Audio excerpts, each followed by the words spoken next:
nila kasi matagal to nag-upo yung pamilya nila eh. 20 years. More or less 20 years yan. Yung tatay niya nagkaroon tayo ng authoritarian regime. Siguro may gusto talaga to na maibalik yon. Kasi sa ginagawa niya ngayon, hawak nila lahat. Ito mainstream media, wala na yan. Wala na yan. Lahat ng formula na ginagawa nila before, they are attempting to do it now. Noon, siguro 1970s, magagawa mo yan. Walang social media, and you know, mga tao, medyo, hindi, mahirap yung connectivity. O ngayon, sinusubukan na naman nila ulit.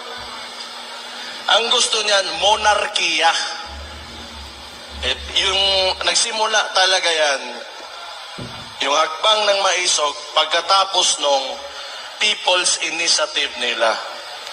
Gusto nila ng charter change so that they can perpetuate their position hanggang sa kung kailan nila, hanggang sa mamatay na lang tayong lahat. Kaya nga, naiisip ko, talaga bang walang hiya? Na sobrang walang hiya talaga? Kung gusto nila na sila-sila lang, sabihin na natin, marami naman paraan yan. Kung gusto nilang ayaw bumaba o gusto nila sa kanila pa rin yung susunod na maging presidente, kanilang manok. O di, magtrabaho ka. Makapal talaga yung mukha mo na ayaw mo dumaan ng election. Or tanga ka. Hindi ako nagsabi nun. Tapos ngayon, siyempre pumalag yun kami. May mga ibang probinsya din.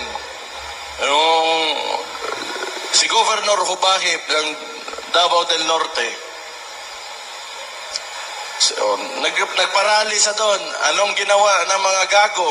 Sinuspende.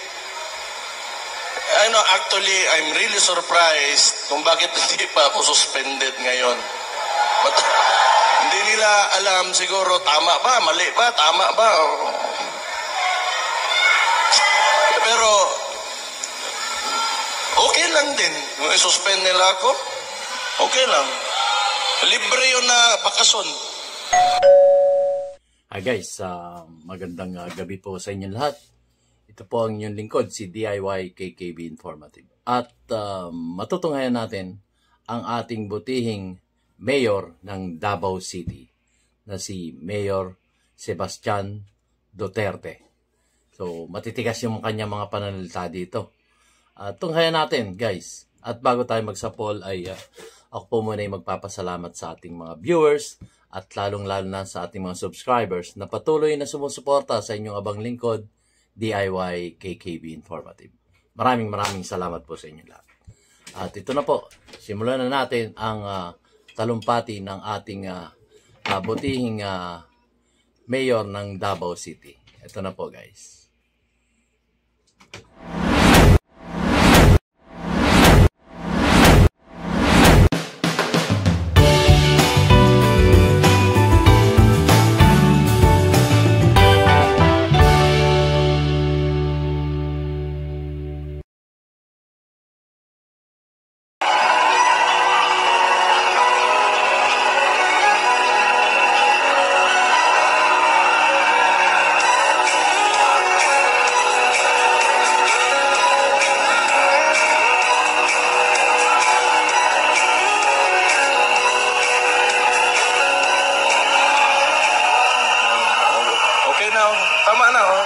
Upo.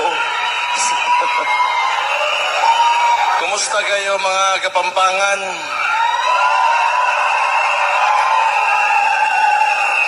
Galing ako doon sa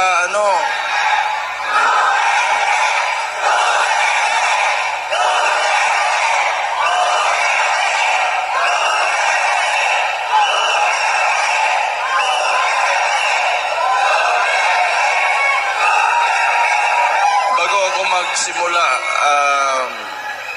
gusto ko pasalamatan ang rally natin, yung hakbang ng maisog. Pinatunayan nyo talaga na ang mga Kapampangan hindi takot at maisog. Rally natin, yung hakbang ng maisog. Pinatunayan nyo talaga na ang mga Kapampangan hindi takot at maisog.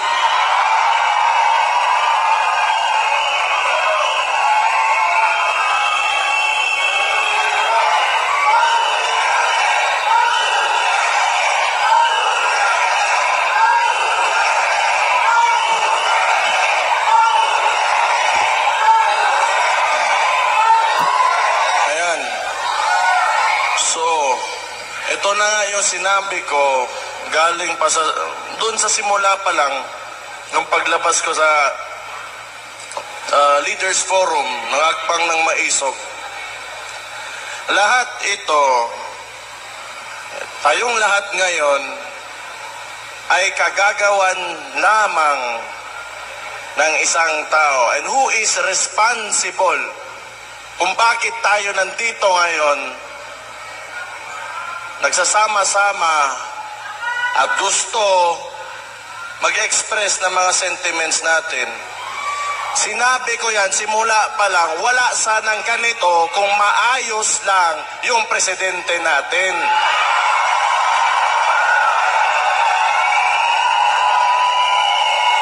Pero nagulat ako ngayon kasi walang mga dump truck, walang mga dump truck. Hindi nila kinaya yung mga Kapampangan. Putang ina, tunay na maisog ng Kapampangan.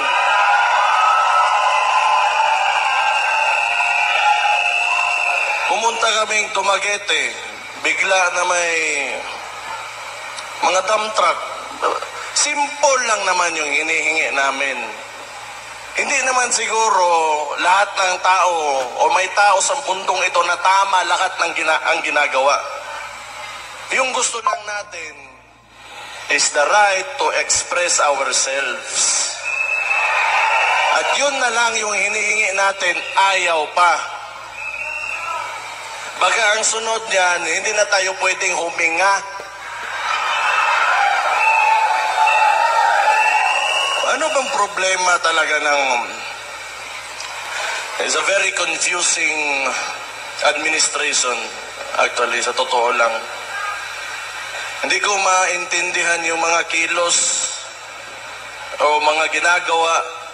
Parang ako mayor ako ng Davao. Ako si Sebastian Duterte, yung mga hindi ako kilala ha. Ako yung mayor ng Davao. Ngayon,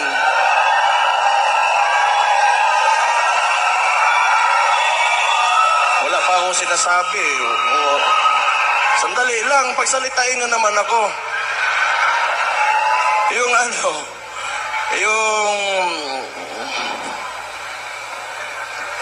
ganito ha. Ako, local executive ako. Siyempre, alam ko yung concerns ng mga barangay namin, yung mga communities. Ang problema, dahil siguro, kasi nagsasalita nga ako, not really against, but I'm just pointing out, tinuturo ko lang naman yung yung mga kailangan ayusin. Kung tingin nyo against ako, di wala akong pakialam. If you take it, negatively, wala akong pakialam. Pero hindi pwede na hindi tayo magsalita.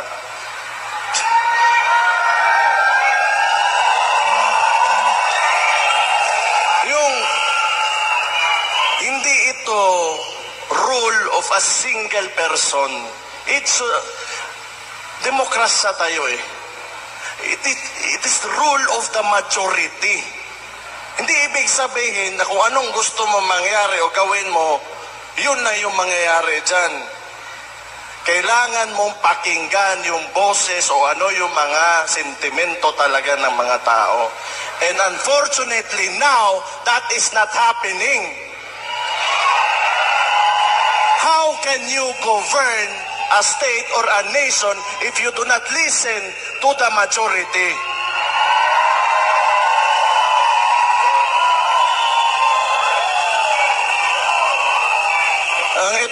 Ang style nito, ewan ko lang, ha?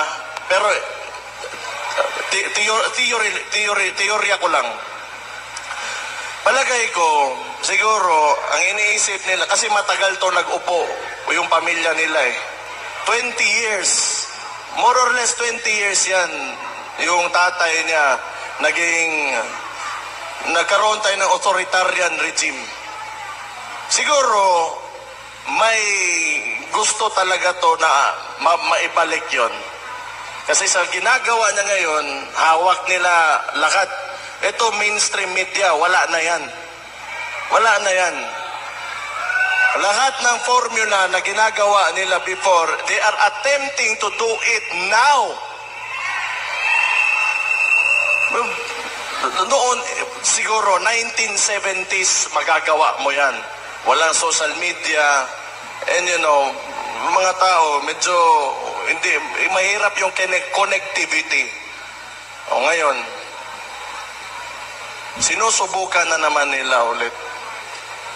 Ang gusto niyan, monarkiya. Yung nagsimula talaga yan, yung hakbang ng maisog, pagkatapos nung people's initiative nila. Gusto nila ng charter change so that they can perpetuate their position hanggang sa kung kailan nila, hanggang sa mamatay na lang tayong lahat. Ayaw nang bumaba.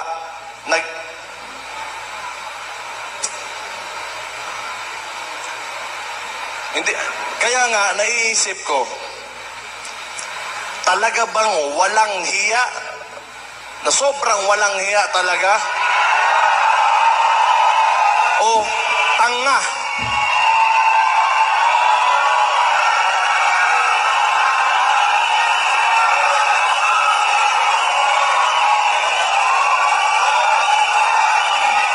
Kung gusto nila na sila-sila lang, sabihin na natin, marami naman paraan yan. Kung gusto nilang ayaw bumaba o gusto nila sa kanila pa rin yung susunod na maging presidente, kanilang manok. O di, magtrabaho ka. Bakit mo utuin yung mga tao, papipirmahin mo, tapos magbibigay ka ng ayuda na may mukha nyo pa? Utang ina ninyo.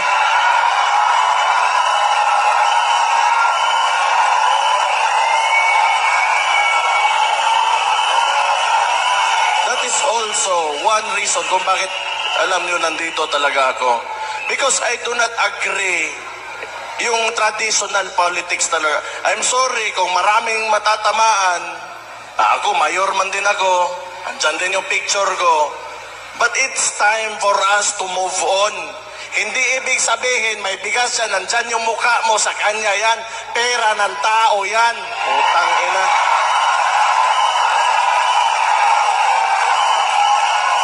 Mura tuloy kayo. Ayan. Alam nyo, pag lagi tayong nandito sa cycle na yan, yung mga practices talaga ng Philippine politics, pa-picture-picture, kada may magbigay ng pera sa mga kailangan, may picture talaga nakaabot, ipopost, kunwari sa kanya yung pera na yon, hindi naman talaga. Huwag na kayong maniwala sa ganon. Kailangan, we have to go beyond that.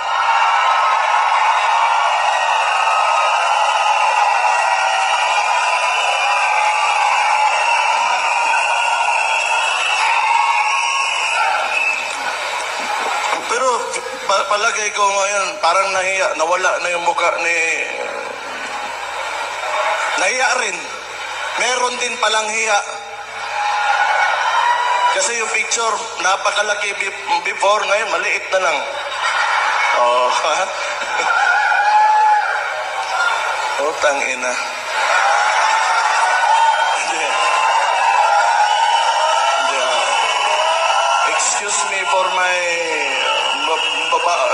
ko, ano lang yung expression lang yan. It's a frustration actually. That's why. Dapat ito lang talaga. Balik ako sa People's Initiative. Utuin mo yung mga tao. Kasi yung takbo pa ng may Senate hearing man yun. Senator Amy Marcos was there. Nakita talaga, may findings talaga na nangyari yon, na niloloko nila yung mga tao. Sa dami mong problema and the opportunity that you have being a head of state or president, or like a couple of people who are in the highest places in government, positions in government, ang dami mong pwedeng ayusin, but your unang-una mong priority is magpatagal lang ng wala pa ka magpakita ka naman ng kahit may ginawa ka lang. Wala talaga.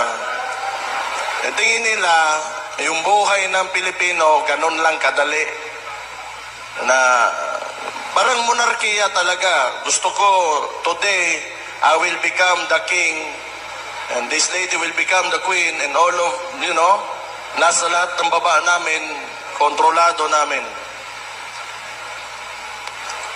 Sira ulo, putang ina.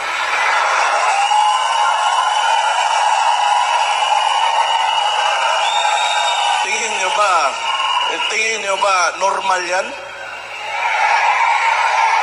Kaya nga, either makapal talaga yung mukha mo na ayaw mo dumaan ng election, or tanga ka. Hindi ako nagsabi nun.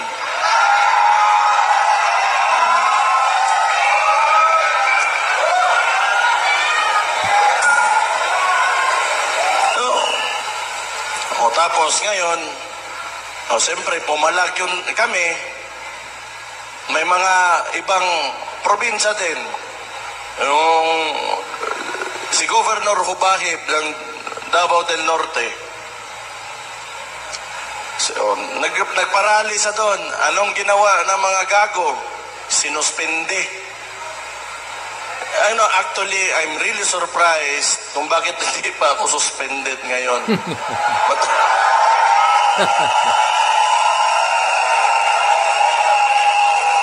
Siguro,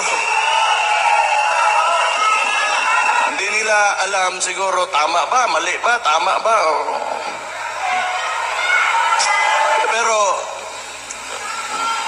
okay lang din. I-suspend nila ako, okay lang. Libre yun na bakasyon. Yung mga anak ko, mapasal ko, wala ko iisipin. Hindi na ako mag-take ng leave. Pero, rumors lang din naman yun. Sinuspende nila si Governor Hubay pagkatapos ng hakbang ng Maisog. Kasi, sa kanila, hindi pwede na magsalita ka. Hindi pwede na may ibang tama or may punto ka. Kailangan sila lang yung tama lagi. Saan yung utak nito mga to?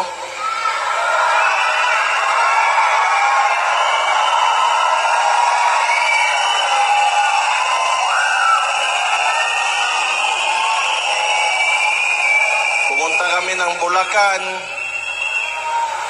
Ang hakbang ng Maisog, nag-attempt sa Bulacan, hindi natuloy. Ang dami nila exhibition, gamit pa yung mga tao sa gobyerno. Sa Dumaguete, it was the same thing. Pumunta kami ng hakbang ng Maisog, andon, kasama si former President Rodrigo Roa Duterte. Nilagyan nila ng mga truck yung park kung saan dapat yung demonstration. So, bakit ganun ba kasupot talaga yung mga galawan ng itong mga to? Hindi na lang pwedeng hayaan na lang Maglaro lang kayo ng patas. Suma total, wala man talagang masasa iyo ang lahat nitong mundong ito. Walang ganon. Walang ganon. Kahit kung sabihin mo, napakagaling mo, may isa talaga, dalawang tao dyan na will disagree with you. And hindi pumapasok sa utak nila. Kaya nga, hindi ko sobrang extreme yung thought process ng mga tao na ito. Pagkatapos Dumaguete, so kailangan naming lumabas, lumipat, yung mga tao naglakad papunta sa ibang park kung saan tinuloy yung demonstration. So pahihirapan ka talaga nito nila. Pagkatapos naman, yung malala sa Tacloban, yung ginawa nila, naglagay pa rin ng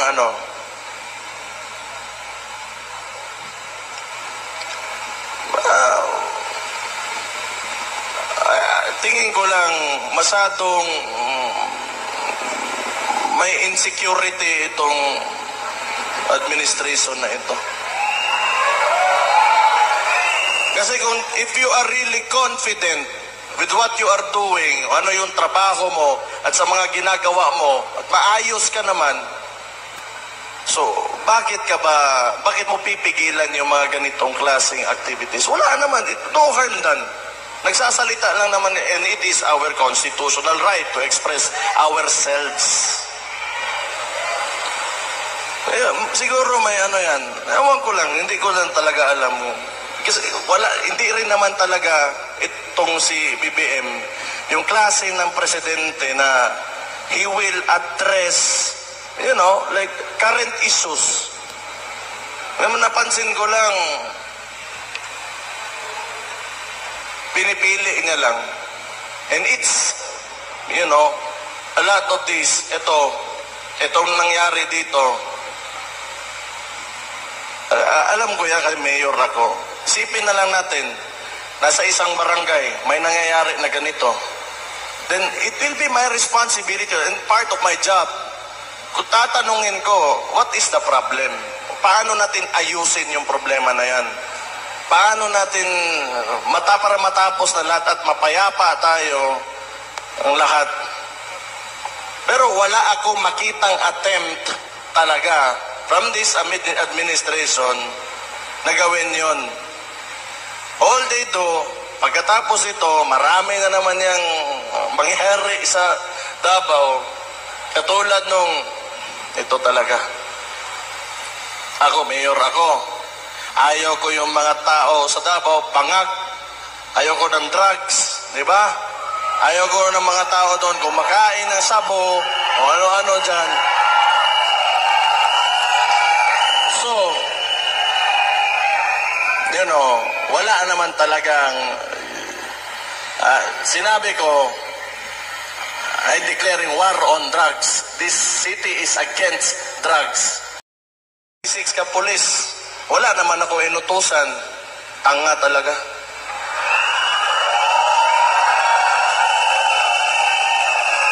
Kung yun. Kaya nga, it's really confusing. Hindi naman masama yung intention ko na siguro masama kung involved ka in illegal drugs. But, for the people na ayaw nila na kumain ng sabo yung anak nila, yung kapatid nila, ayaw nila mag-shrink yung utak. Bakit? Why is it an issue for them? Itong DILG. Bakit ang dami yung maniobra para pakialam nyo ba kung yan yung platform ng Davao City? Ayaw namin talaga ng droga.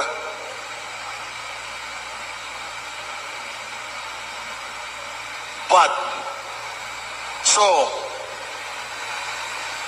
does it mean that you are supporting illegal drugs? Yun. Tapos, ano?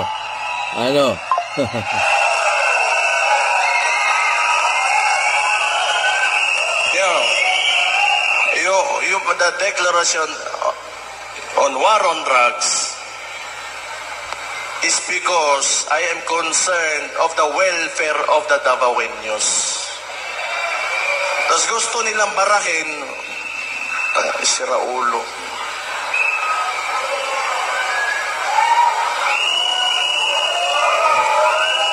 Ang daming, tapos read, eto pa, ang nangyari doon, ang ginawa nila kang sa property ni Pastor Kibuloy.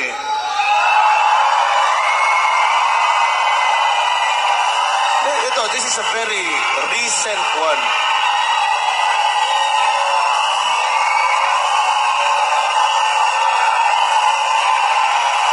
Makinig kayo. Dali lang.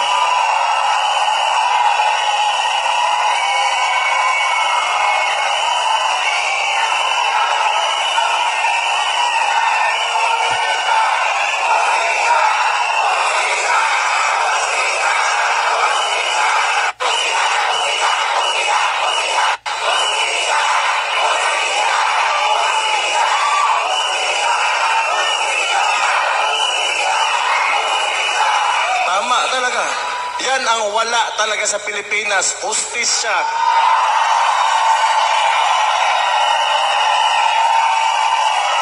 Mr. President, pakinggan mo yung mga tao mo.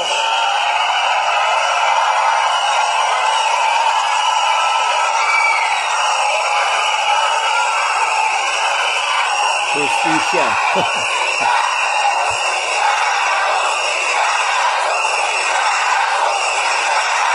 Loko na.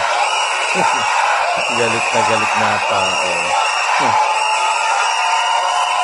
Ako. Yaro.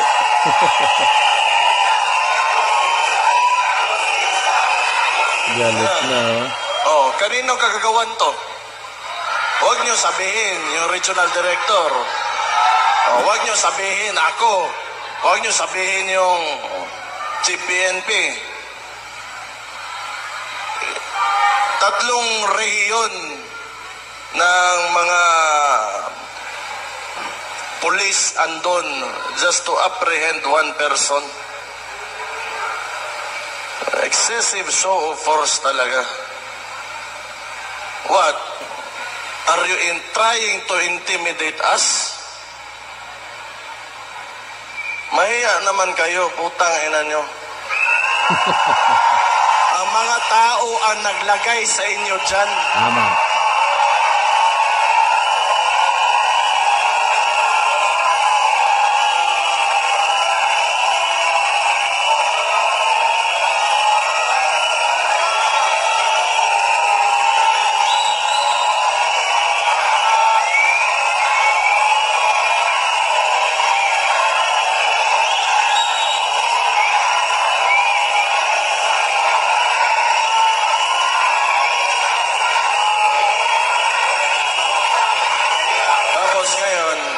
Nila. Imagine this. Pagkatapos ng mangyari yon, hindi siguro nila nakuha yung gusto nila, nirelieve nila yung mga polis na sila rin naman nag-utos. Puta, sira ulo talaga.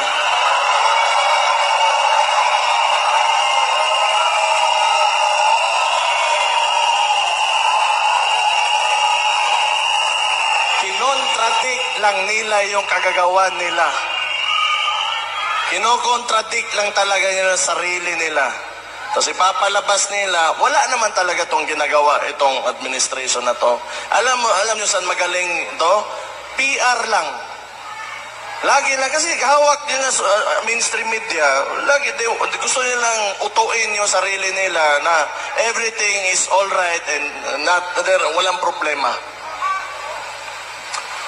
Yan lang talaga. O, sige. Puta.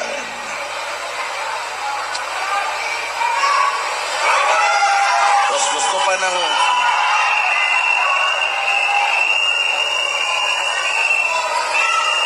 Ngayon, gusto pa ng gulo. Yung with China. Pwede ka naman, you can approach, the best way to approach, especially pag territorial conflict, is through diplomacy talaga yan. Sino ba naman gusto nga makipagpatayan ka dyan? Nagsalita na nga yun dito kanina.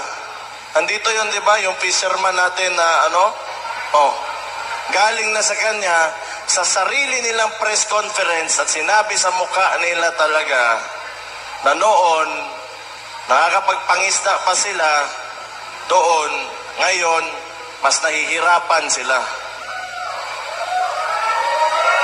Huwag niyo sabihin, bayad yun.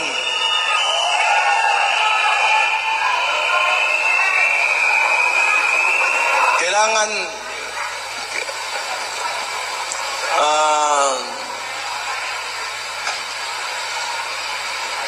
may naalala lang ako. Buti pa kayo, mga ordinaryong Pilipino, mga Kapampangan at saka yung mga dumayo dito. Hindi kayo takot.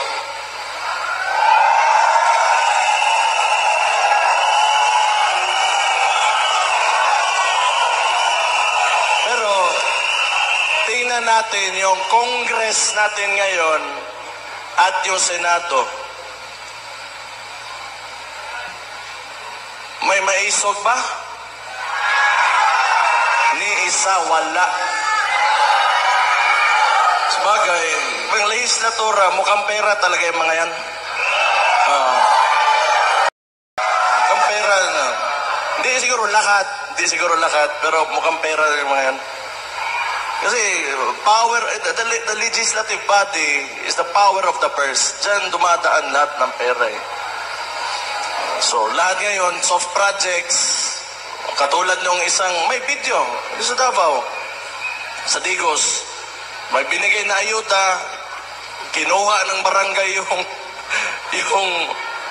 8,000, ang binigay doon sa recipient is only 2,000. So, pag soft projects talaga, mabilis lang yan. And they are all funneling the budget on soft projects. So, kayo na bahala mag-isip kung ano yan.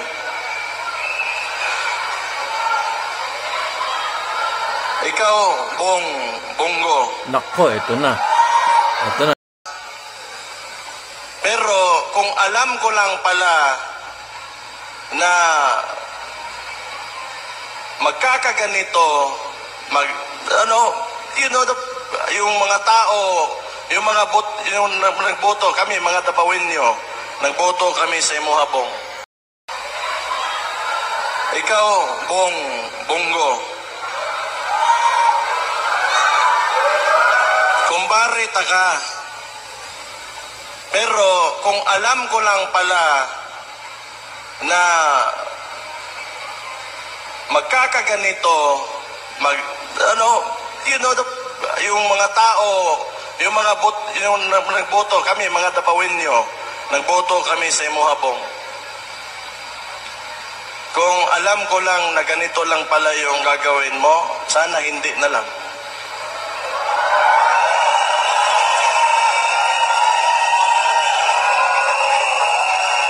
Sa totoo lang,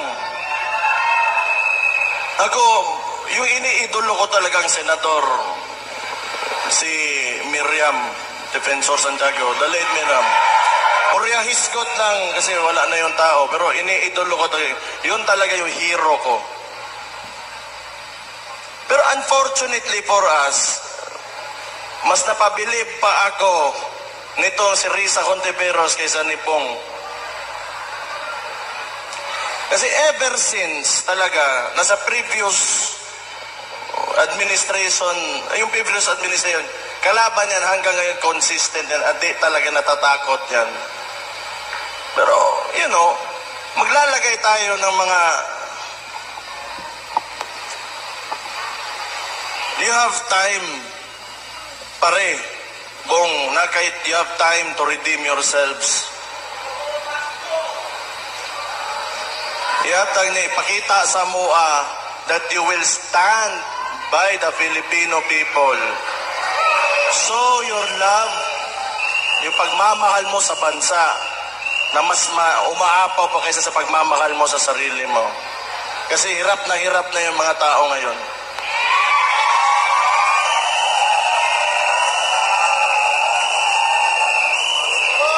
Ikaw ka naman, pramisan ka ng 20 pesos na bigas. Typical na ano talaga, textbook na scam. Wala. Administrasyon na to is not a good example, for our current leaders and our future leaders. Kung yan yung pinapakita na ugali, kultura, and ways of handling government, then kawawa naman yung Pilipinas talaga. Kawawa naman. Sana naman matapos na tong yung practices ng mga trapo talaga. Nakakapagod na rin. Sa tagal na panahon, yung problema talaga ng Pilipinas, alam nyo, corruption talaga. No, tama. Corruption talaga. Magandang gawin, naiisip ko, ibalik mo yung death penalty. Tama. Isama mo yung corruption, plunder, bribery. Yes. Tingnan natin kung may tatakbo ba andyan sa Congress at Senado na yan.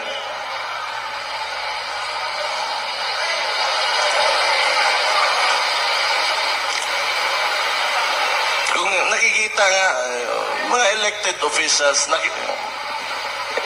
ikaw yung boses ng tao and you're in a national position and you should be saying something, especially when it's very clear, kitang-kita na ng lahat, the atrocities of what the administration is doing, and you should say something. Wala, di tayo na lang. Kaya pa? Yes.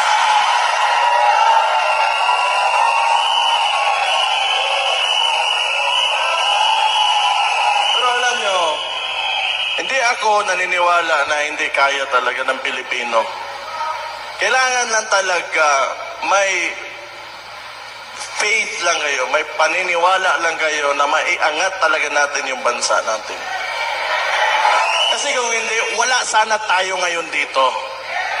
Kasi mas gusto pa natin na mas maganda pa talagang kinabukasan para sa ating lahat, sa bawat Pilipino. And thank you for being with me tonight dito sa Pampanga, sa Hakbang ng Maisog.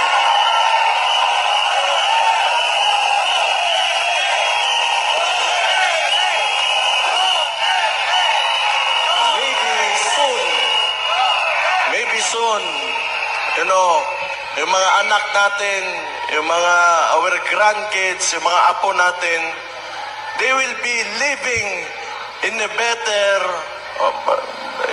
Philippines, na mas maganda, mas maayos,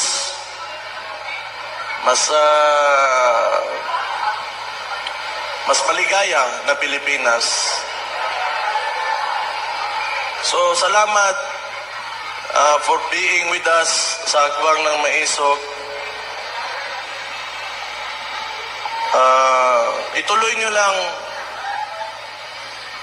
We share the same sentiments. Gusto natin ng maayos na kinabukasan at may seguridad para sa mga susunod sa atin. The future generation. Yes, future Yun talaga yung mahalaga. Okay. Someday, hindi na nila pagdaanan pa yung mga dinadaanan natin yan. Tama. We should give them, better problems than what we have now. Tama. And I think that is the ultimate goal and our ultimate responsibility as parents and as elders sa bansang ito. So, kailangan sama-sama talaga tayo, united tayo with one cause na labis ang paniniwala na makakamit natin mas maliwanag at mas progresibo, magandang Pilipinas pagdating ng panahon. Tama.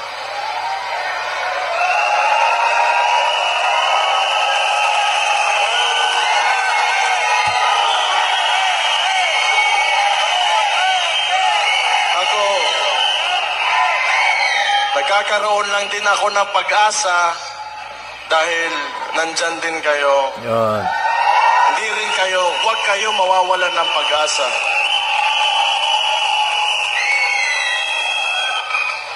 Okay na yun. Tama na, marami pa magsasalita. Pero, you fight for your country. Yun. Deklara na. Deklara na. As it seems now, nobody is, kundi tayo lang mga tao na nandito sa mababa lang. Read between the lines. So we will fight for that. And no one, sa nakikita ko, sa politika ng Pilipinas ngayon, takot lahat. Kayo lang yung maisog. Magandang gabi sa inyong lahat. Yan. At mabuhay kayong lahat. Mabuhay ka rin. So, nagdeklara na. Nagdeklara na si Mayor Baste. Sama-sama tayo. Sama-sama tayo. Ibalik natin ang death penalty para matakot yung mga corrupt government officials dito sa ating inang bansang Pilipinas, di ba? Let's think our future generation. Yun ang importante dun eh. Kasi tayo nun yung future generation ng ating mga matatanda, yung mga nakatanda sa atin ng araw eh. Alam, hindi tayo pinaglaban, di ba? Pinaglaban eh. Tapos pinaglaban nga tayo, tapos wala rin. Puro corrupt pa rin yung karamihan sa ano. Hindi naman lahat corrupt. Maraming karamihan dyan, corrupt na government officials. So, ayan. Nagtatawag na siya na ibalik ang death penalty at ipaglaban natin ang ating future generations. Kung maintindihan niyo yung salita niya, malinaw na malinaw, paglaban natin ang ating future generations. At ang balik, yan death penalty na yan para matakot yung mga corrupt government officials. So, ganito lang po ako guys. Maraming salamat sa inyong panunod ng aking mamunting YouTube channel, DIY KKB Informative. At sinasabi ni DIY KKB Informative, keep safe, God bless, and you have a great day. Salamat po guys. Like, share, subscribe.